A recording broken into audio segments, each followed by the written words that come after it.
2024 లేదా 25లో డిగ్రీ లేదా బీటెక్ చదివారా? సాఫ్ట్‌వేర్ జాబ్ కోసం ఎదురు చూస్తున్నారా? అయితే కోడ్ జ్ఞాన్ 100 డేస్ కోర్సులో చేరండి. జాబ్ సాధించండి. నమస్కారం ఉమా గారు. నమస్తే అమ్మా. వృషభ రాశి వారికి 2026లో జనవరి 1 నుంచి డిసెంబర్ వరకు మనం మాట్లాడుకుంటే విద్యపరంగా, ఆరోగ్యపరంగా, సంతానపరంగా ఎలా ఉంటుంది? ఎన్ని గ్రహాలు వారికి ఈ మాసంలో అనుకూలిస్తున్నాయి? ఏ ఏ సందర్భాల్లో జాగ్రత్తలు తీసుకోవాల్సిన అవసరం ఉందంటారు? వృషభ రాశి వాళ్ళకి 2026వ సంవత్సరం ఏ విధంగా ఉంది మనం చూస్తే కనుక అసలు గ్రహ సంచారం ఏ విధంగా ఉందో చూడాలండి. గురువు అనేటువంటి ఆయన వృషభ రాశి వాళ్ళకి 2, 3, 4 స్థానాలైన మిథున, కర్కాటక, సింహరాశిలో ప్రవేశించడం, సంచారం చేయడం జరుగుతుందన్నమాట. అంటే గురుడు అనేటువంటి ఆయన బలం ఎలా ఉందో చెక్ చేస్తే కనుక ముఖ్యంగా జనవరి 1వ తారీఖు దగ్గర నుంచి లెక్క కాబట్టి జనవరి 1వ తారీఖు దగ్గర నుంచి జూన్ 1వ తారీఖు దాకా గురుడు 2వ స్థానమైనటువంటి మిథున రాశిలో వృషభ రాశి వాళ్ళకి సంచారం చేస్తూ ఉంటారు. ఈ పీరియడ్ ఆఫ్ టైం 6 మంత్స్ అంతా కూడా వృషభ రాశి వాళ్ళకి రాజయోగం అండి. ఎందుకు అని అంటే ధనలాభం విపరీతంగా కలుగుతుంది. ద్వితీయంలో గురుడు ఉన్నప్పుడు విపరీతంగా ఆర్థిక అభివృద్ధి అనేటువంటిది చూస్తారు. విద్యా అభివృద్ధి అనేటువంటిది కనబడుతూ ఉంటుంది. లాభాలు అనేటువంటివి అన్ని విషయాల్లోనూ కలుగుతూ ఉంటాయి. గౌరవ మర్యాదలు అనేటువంటివి పెరగడం కానీ, పుణ్య కార్యాలు అనేటువంటివి ఆచరించడం కానీ, ఆధ్యాత్మికంగా ఎదగడం కానీ, లేకపోతే కెరీర్లో గ్రోత్ అనేటువంటిది అద్భుతంగా కనబడుతుంది అని చెప్పొచ్చండి. మరి జూన్ 1వ తారీఖు దగ్గర నుంచి అక్టోబర్ 31 దాకా ఈ పీరియడ్ ఆఫ్ టైంలో గురుడు ఎక్కడుంటారు అంటే 3వ స్థానమైనటువంటి కర్కాటక రాశిలో ఎగ్జాల్టేషన్లో ఉంటారు. ఇక్కడ గురుడు అనేటువంటి ఆయనకి 1, 5, 7, 9 అనేటువంటి 4 దృష్టిలు ఉంటాయండి. ఆ 4 దృష్టుల ఆధారంగా కూడా మనం చూడాలి. ఇక్కడ ప్రధానంగా అష్టమ లాభాధిపతి అయినటువంటి గురుడు ఈ జూన్ నుంచి అక్టోబర్ 31 దాకా 3వ స్థానంలో ఎగ్జాల్టేషన్లో ఉన్నారు. దీని మూలాన ఏంటి అంటే బంధు విరోధము అని శాస్త్రం చెబుతోందండి. అంటే చుట్టుపక్కల ఉండేటువంటి కుటుంబంలో బంధువులతో కానీ వాళ్ళతో కానీ గొడవలు, తగాదాలు, శత్రుత్వం అనేటువంటి ఏర్పడడం లాంటివి జరుగుతూ ఉంటాయి. సిబ్లింగ్స్తో చికాకులు అండి. థర్డ్ హౌస్ కాబట్టి అన్నదమ్ములు కానీ, అక్క చెల్లెలు కానీ వీళ్ళతో ఏంటి అంటే చిన్న చిన్న గొడవలు ఇలాంటివి జరిగే అవకాశాలు ఎక్కువగా ఉంటాయి. అనారోగ్యము అనేటువంటిది, కార్యనాశనము అంటే పనుల్లో ఆటంకాలు విపరీతంగా పెరగడం, ఆకస్మిక ధన నష్టాలు జరగడం, అప్పటిదాకా బాగానే ఉంటాయి. సడన్గా ఏదైనా ఒక ఖర్చు రావడం కానీ, విపరీతంగా డబ్బులు ఖర్చు అవడం లాంటివి జరుగుతూ ఉంటాయి. బిజినెస్లో నష్టాలు అనేటువంటివి జరిగే అవకాశం ఉంటుందండి. ఎందుకు అని అంటే 3వ స్థానంలో ఉండేటువంటి గురుడు 5వ దృష్టితో 7వ స్థానాన్ని చూస్తూ ఉంటారు కాబట్టి బిజినెస్ మీద చాలా ప్రభావితం అవుతుందండి. ఈవెన్ మ్యారిటల్ లైఫ్, అప్పుడే పెళ్లి చేసుకున్నటువంటి దంపతులకి ఆర్థిక ఇబ్బందులు అనేటువంటివి కనబడడం కానీ, ఎవరికైనా డబ్బులు బయటకి ఇచ్చి మోసపోవడం కానీ, ఎందుకంటే 9th హౌస్ మీద దృష్టి పడుతుంది కాబట్టి 7వ దృష్టి. తర్వాత సంఘంలో అవమానాలు అనేటువంటివి ఏర్పడడం, సంఘంలో ఈ ఆర్థికంగా ఇబ్బంది పడడం లాంటివి ఎక్కువగా ఉంటాయండి. ఎందుకు అంటే 9వ దృష్టి 11th హౌస్ అయినటువంటి మీనం మీద పడుతుంది. కానీ విదేశీ యోగాలు మాత్రం తప్పకుండా అనుకూలిస్తాయండి ఆ టైంలో కూడా. ఎందుకంటే 9th దృష్టి అనేటువంటిది 11th మీద మీనం మీద పడడం వల్ల ఖచ్చితంగా బాగుంటుంది. మరి అక్టోబర్ 31వ తారీఖు దగ్గర నుంచి ఎండ్ వరకు, డిసెంబర్ ఎండ్ వరకు ఏ విధంగా ఉంటుంది అంటే గురుడు సింహరాశిలో 4వ స్థానంలో సంచారం చేస్తూ ఉంటారండి.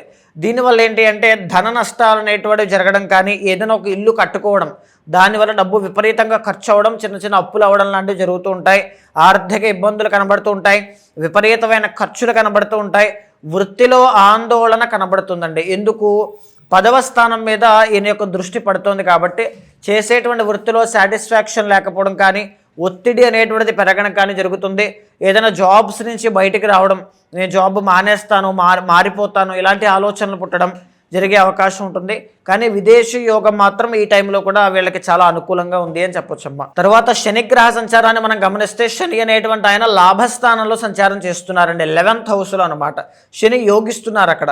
దీనివల్ల ఏం జరుగుతుంది? మంచి ఆరోగ్యము అని శాస్త్రం చెబుతోందండి. వ్యక్తిత్వ పరంగా మీ క్యారెక్టర్ డెవలప్ అవ్వడం కానీ, మీ యొక్క ప్రొఫైల్ బిల్డప్ అవ్వడం కానీ జరిగే అవకాశం ఉంటుంది. ఏ విషయంలోనైనా శుభవార్త వినడం కానీ, ప్రేమలో విజయాన్ని సాధించడం కానీ, జీవితం మొత్తంలో కూడా ట్రాన్స్ఫర్మేషన్ అండి. అంటే వీళ్ళ యొక్క జీవించేటువంటి విధానంలో కానీ మార్పులు చేర్పులు, ఆలోచన విధానంలో తీసుకునే నిర్ణయాల్లో చాలా మార్పులు చేర్పులన్నీ కూడా వృషభ రాశి వాళ్ళకి శని ప్రభావం వల్ల కలుగుతున్నాయి. శని చాలా మంచి చేయబోతున్నారు అని చెప్పొచ్చమ్మా. ఇకపోతే రాహు కేతుల్ని మనం గమనిస్తే కనుక నవంబర్ 25వ తారీఖు వరకు రాహు అనేటువంటి ఆయన దశమంలో యోగిస్తున్నారండి. దీనివల్ల సంవత్సరం అంతా కూడా నవంబర్ 25th వరకు కూడా చాలా బాగుంటుంది. కెరీర్ గ్రోత్ అనేటువంటిది చాలా బాగుంటుంది. ఏదో ఒక విధంగా డబ్బు సంపాదించడం, 4-5 రకాల్లో వీళ్ళ యొక్క ప్రావీణ్యత బాగుండడం లాంటివి చాలా బాగుంటాయి. నవంబర్ 25వ తారీఖు వరకు కేతు 4వ స్థానంలో ఉంటారు. తర్వాత 3వ స్థానంలోకి కేతు వెళ్తారండి. దీనివల్ల ఏంటి అంటే నవంబర్ 25వ తారీఖు తర్వాత 3వ స్థానంలోకి వెళ్ళిన తర్వాత కేతు రాజయోగాన్ని ఇస్తారు.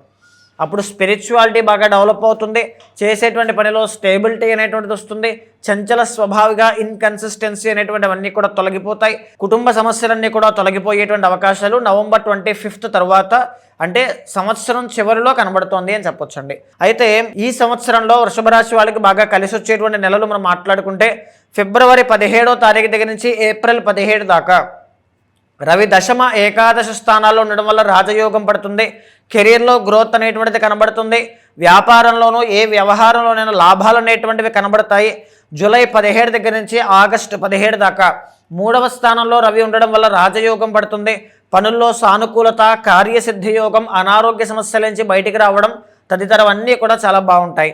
అక్టోబర్ 17 దగ్గర నుంచి నవంబర్ 17 దాకా మళ్ళీ రవి బలం పెరిగి రాజయోగం పడుతుందండి. శత్రువుల మీద విజయం సాధించడం కానీ, అనారోగ్య సమస్యలు తగ్గడం కానీ, అప్పుల బాధ నుంచి బయటపడడం కానీ ఈ టైంలో ఖచ్చితంగా చూసేటువంటి అవకాశాలు ఎక్కువ ఉంటాయమ్మా.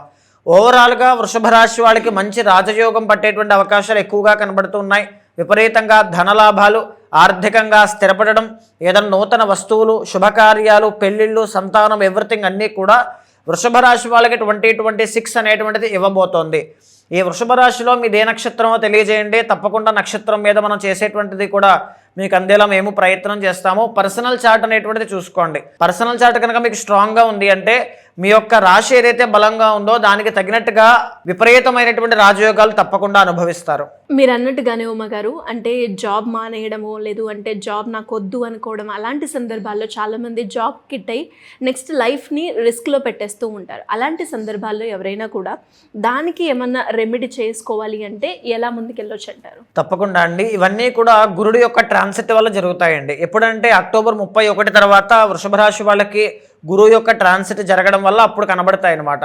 అప్పుడైనా సరే ఎప్పుడైనా గోచారంలో కానీ పర్సనల్ చార్ట్లో కానీ గురుడు సరిగ్గా లేకపోతే ఆదాయం అనేటువంటిది సరిగ్గా ఉండదు. సో అలాంటప్పుడు ఏం చేయాలి అంటే శివుడి యొక్క ఆరాధన ఎక్కువగా చేయాలి. సో శివుడి యొక్క ఆరాధన చేసే క్రమంలోనే శ్రీ రుద్రయాగము అనేటువంటిది ఒకటి ఉంటుందండి. చాలా గొప్ప విశేషమైనటువంటిది, ఇహపర సాధన రెండింటికి కూడా ఉపయోగపడుతుంది అన్నమాట. సో అది గురుబలాన్ని విపరీతంగా పెంచుతుంది. శ్రీరుద్ర యాగము వృషభ రాశి వాళ్ళు తప్పకుండా చేయండి. ఎవ్రీ ఫ్రైడే శుక్రవారం నాడు మహాలక్ష్మీదేవి యొక్క పూజ చేయడం వల్ల వృషభ రాశి వాళ్ళకి రాజయోగం తప్పకుండా పడుతుంది. 2026లో కొంతమంది ఇల్లు కొనుక్కోవాలనుకుంటారు, కొంతమంది వ్యాపారం స్టార్ట్ చేయాలి అనుకుంటారు. ఈ టైం అయితే బాగుంటుందా, ఇప్పుడు నాకు ఓకేనా అని జాతకం చూపించుకొని వారి యొక్క డౌట్స్ని క్లియర్ చేసుకోవాలి అనుకునే వాళ్ళు చాలామంది ఉంటారు. అలాంటి వాళ్ళు ఎవరైనా కూడా మిమ్మల్ని అప్రోచ్ అవ్వాలి అంటే ఏ విధంగా ఉంటుందంటారు? తప్పకుండా అండి, 2026 కాదండి, జీవితంలో ఎప్పుడైనా సరే ఒక పర్టికులర్ గైడెన్స్ అనేటువంటిది చాలా అవసరం అండి. ఏదైనా ఉద్యోగంలోకి వెళ్ళేటప్పుడు ఏ ఉద్యోగం నాకు బాగా సూట్ అవుతుంది, ఏ వ్యాపారంలో ఇన్వెస్ట్మెంట్ చేయొచ్చు, పార్ట్నర్షిప్లో వెళ్ళొచ్చా వెళ్ళకూడదా, మైటల్ లైఫ్లోకి ఏ టైంలో వెళ్తే బాగా సఫలీకృతం అవుతాయి, సంతాన విషయంలో ఎలాంటి గుడ్ న్యూస్ అనేటువంటి అవకాశం ఉంటుంది, ఏదైనా సరే ఒక పర్టికులర్ గైడెన్స్ ఉంటే బాగుంటుందని కోరుకునేటువంటి ప్రతి ఒక్కరికి కూడా మీ వెనకాల నేను ఉంటాను. ఏ దోషం ఉన్న జాతకంలో ఏదైనా ముందు జాగ్రత్తగా తీసుకునే ప్రతి నివారణకి కూడా తప్పకుండా నేను ఒక బాధ్యతగా తీసుకొని చేయించడం వలన అయితేనేమి, ఏదైనా ఒక పర్సనల్ చార్టే కాకుండా గోచారంతో సమన్వయం చేస్తూ ఏదైనా దోషాలుంటే శాంతి పరిహారములు ఆచరింపచేసి భగవత్ అనుగ్రహం కలిగేలా చేస్తాను. అలాంటి వాళ్ళు ఎవరైనా ఉంటే మీకు కింద కనిపించే నెంబర్కి కాల్ చేస్తే మా వాళ్ళు మీకు పూర్తి వివరాలు అందిస్తారు. తప్పకుండా అపాయింట్మెంట్ తీసుకోండి, తప్పకుండా మాట్లాడదాం. థ్యాంక్ యూ అమ్మగారు, థ్యాంక్ యూ సో మచ్. నమస్తే అమ్మా.